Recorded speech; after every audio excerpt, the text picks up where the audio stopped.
Hello, সবাই কেমন আছো? আশা করি সবাই ভালো আছো। আমিও খুব ভালো আছি। আজকে তোমাদের জন্য নিয়ে এলাম নতুন একটা রেসিপি। খেতে খুব ভালো লাগে, গরম গরম রুটি বা পরোটার সাথে খেতে পারো।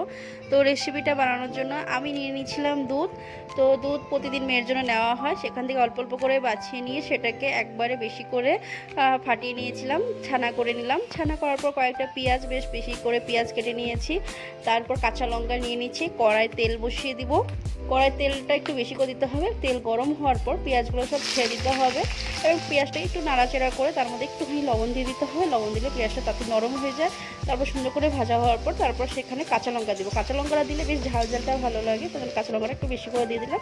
তারপর দিয়ে দিব এর মধ্যে ছানাটাকে সুন্দর করে গুঁড়া গুঁড়া করে নেব। তারপর দিয়ে দেবো টমেটোকে সুন্দর করে ভেজে নিব। ভেজে নেওয়ার পর সব যখন একসাথে মিক্স হয়ে যাবে তারপর তার মধ্যে দিয়ে দিব হলুদ গুঁড়োটা পরে দিব যাতে কালারটা সুন্দর আসে আর খেতেও ভালো লাগে। তারপর দিয়ে দিব লাস্টের দিকে দিব ছানা, কারণ ছানাটা পরে দিলে তরকারিটা বেশ জলটা বেরোয় না, তো তরকারিটা মাখো মাখো টাইপের হয়ে যায়। তো ছানাটা দেওয়ার পর সুন্দর করে নাড়াচাড়া করে দিব। ঢাকা দিব না, ঢাকা দিলে জল প্রচুর বেরোবে আর স্বাদটা নষ্ট হয়ে যাবে। তাই আমি ঢাকা না দিয়ে এমনি কষাতে থাকবো।